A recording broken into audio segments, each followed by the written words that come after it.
Hi, I'm Diana Schwartz. I'm a PhD candidate in the Department of History. I also want to echo the gratitude that others have expressed for the division for funding 2 research trips that I made to Mexico in order to write my dissertation. And I'm also really grateful for this opportunity to present to you. I've already made connections between my research and things that other people have presented, so it's really beneficial to me in that way. So, the title of my talk is Development and Displacement in the Tropics, Tales from the Archive of the Papaloapan Project. Development is a buzzword that invokes ideas about industrialization, about progress. Many discussions of development, both present and past, are about the application of time-tested scientific knowledge. At its best, development has been credited with creating wealth and improving people's lives.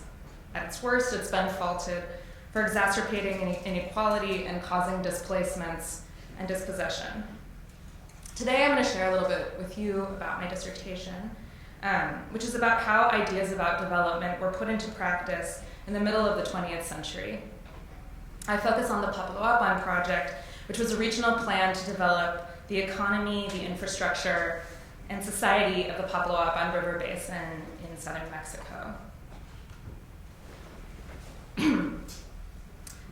So what we have here is a map of the Papaloapan Basin and its location within Mexico, and then also the site of a dam that was built in the mid 20th century. So the Papaloapan Project was a regional development project, and this dam was the centerpiece of that project. It was quite an engineering feat to build this dam and harness the prowess of one of Mexico's most powerful rivers. But as many of us know, dams inevitably cause displacements, not only of ecosystems, but often of people. This is a map from 1949 on the eve of the building of the dam. Over on the sort of left lower side was the area where the dam was, where the area that would be flooded, and that area was home to over 20,000 people, most of whom were indigenous. The vast majority of these inhabitants were farmers. They produced for their families, and they also sold surplus crops to merchants and regional markets. And over the course of 10 years, they were moved, household by household, to new lands when their homes were entombed by a man-made lake. So it's kind of light, but you can sort of see the man-made lake or the reservoir from the dam transposed over the map that I just showed you. So my work is about the Mexican government's efforts to develop this region, to not only build the dam, but also infrastructure, roads, vast irrigation systems, to eliminate malaria and preventable disease, to erect schools. And in fact, what's really interesting about the Papaloapan Project is that the plan to develop the region had an attendant plan to transform its population, to transform its people. These photos are from Mexico's National Water Archive. On the left, you see workers in the area constructing the grout curtain wall and the spaces that would house the turbines for the hydroelectric dam. On the right, you see people lining up to board a tugboat that would take them to their new homes. So a cohort of Mexico's newly minted anthropologists were tasked with not only facilitating these people's displacement, but also shepherding them into a modern existence upon relocation.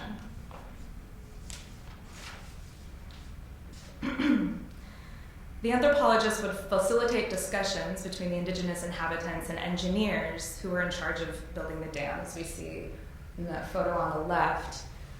But they would also manage the entire relocation process, build schools, carry out vaccination and public health campaigns, as we see in the image on the right, establish community economic development and improvement programs in the relocation communities. So contemporaries of this project lauded the dam as a symbol of Mexican modernity and progress.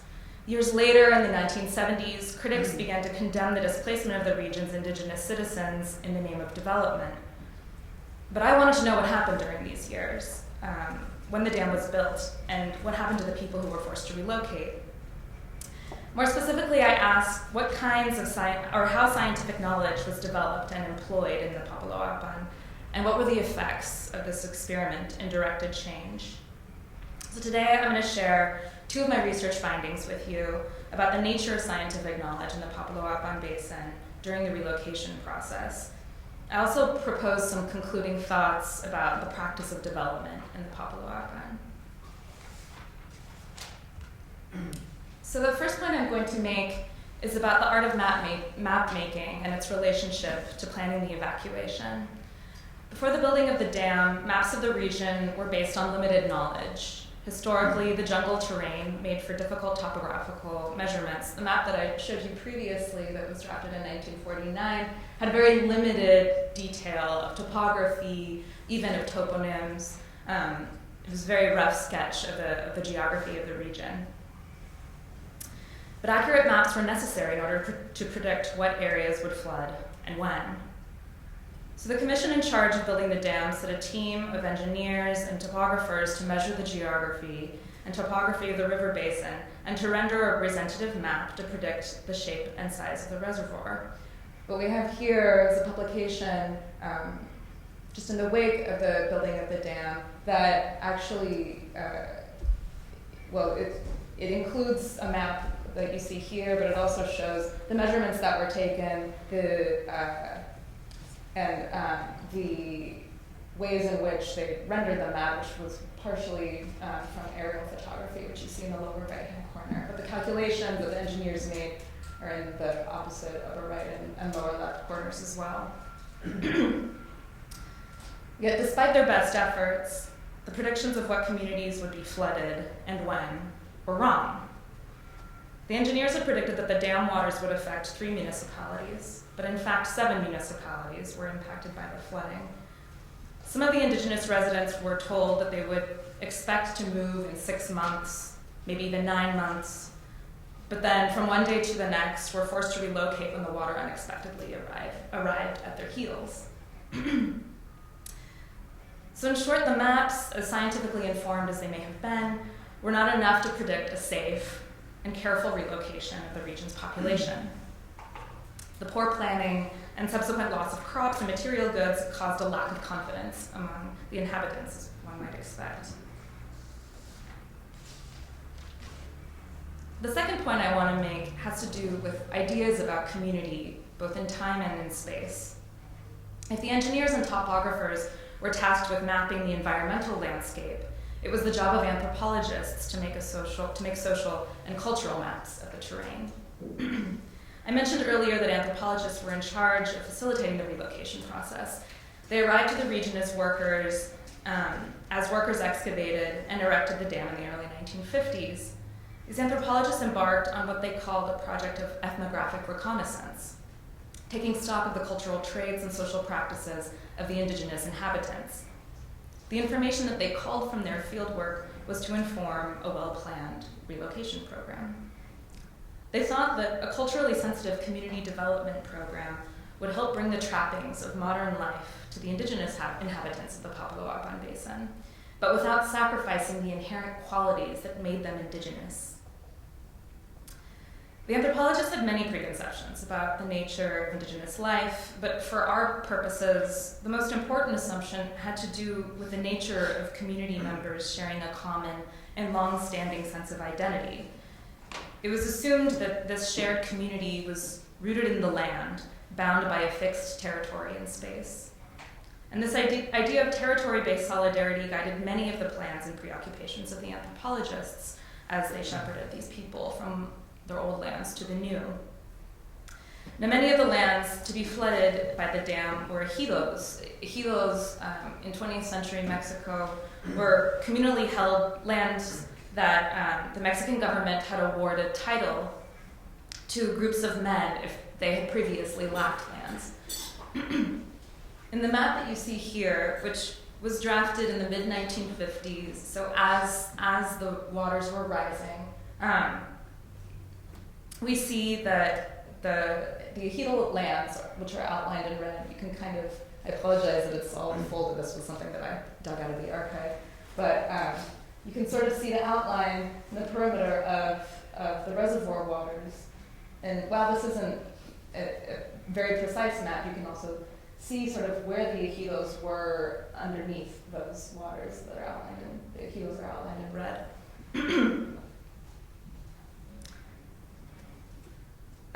As you notice, the ejidos comprised a majority of the lands that would be subsumed by the reservoir. So the ejido system of granting title to communally held lands was relatively new. It was a land tenure regime that had only begun in the 1910s in the wake of Mexico's violent social revolution. Most of the ejidos in the Papaloapan Basin had been created in the 1930s and 40s, and several were granted on the eve of the displacement process.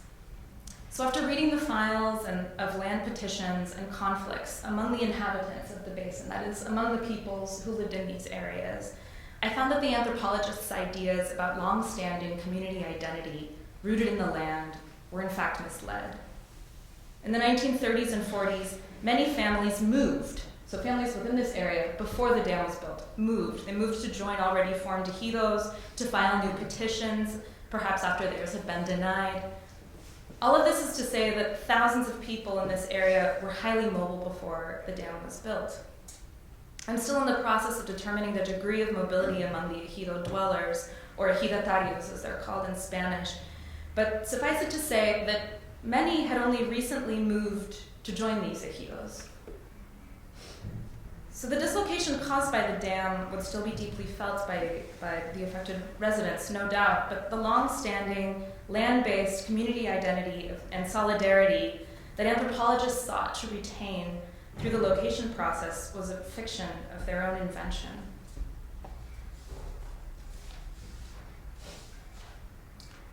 So what do we make of this? Well, what I've shared is just a snippet of my findings from the archival record in Mexico, but the two examples that I mention here illustrate two related points.